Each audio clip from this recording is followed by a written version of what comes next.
ತಂಡಕ್ಕೆ ತಾವು ಎನಿಸುವ 35 ಬಾಲ್ಗಳಲ್ಲಿ ಇನ್ನೂ 73 ರನ್ಗಳ ಅವಶ್ಯಕತೆ ಇರ್ತದೆ ಮತ್ತು ನಾಲ್ಕು ಬಾಲ್ಗಳಲ್ಲಿ ನಿತೀಶ್. ಈಗ ಎರಡನೇ ಎಸೆತ ಏನಾಗುತ್ತೆ ಅಂತ ಕಾದು ನೋಡ್ಬೇಕು.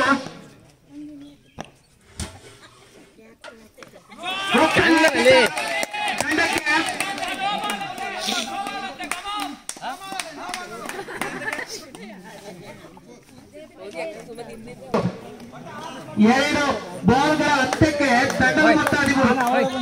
ಇದೀಗ ಮೂರನೇ ಎಸೆತ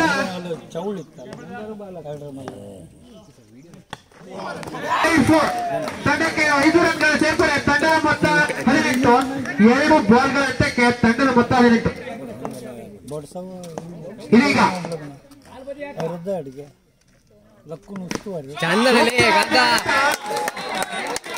ತಂಡಕ್ಕೆ 4 ರನ್ಗಳ ಸೇರ್ಪಡೆ, ತಾವು ಎದುರಿಸಿರುವ 33 ಬಾಲ್ಗಳಿಗೆ 55 ರನ್ಗಳ ಅವಶ್ಯಕತೆ ಇರ್ತದೆ.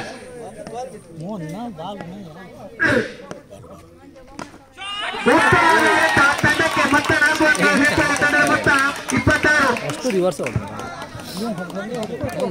ತಾವು ಎದುರಿಸಿದ 4 ಬಾಲ್ಗಳಿಗೆ 26 ರನ್ಗಳನ್ನ ಅರ್ಪಣೆ ಮಾಡಿರ್ತಾರೆ.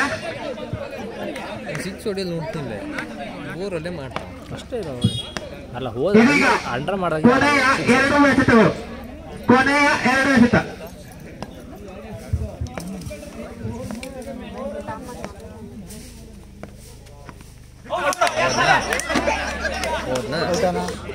ಬ್ಯಾಡ್ ಅಂತಾನೆ ಹೇಳ್ಬೋದು. ಕಾಂತ ಅವರು ಉತ್ತಮವಾದ 26 ಕೈಯನ್ನು ತಾಡ್ತಾ ಇದ್ದಾರೆ. 5 ಬಾಲ್ಗಳ ಅಂತ್ಯಕ್ಕೆ ತಂಡದ ಮುನ್ನಡೆಯ ಕೊನೆಯ ಎಸೆತ. ಈಗ ಸ್ಟ್ರೈಕ್ ವಿಭಾಗದಲ್ಲಿ ಶ್ರೀಕಾಂತ್ ಅವರ ಸ್ಥಾನ ತುಂಬಲು ಗೌತಮ್ ಭಟ್. ಉತ್ತಮವಾದ ಎಸೆತ. ಯಾವ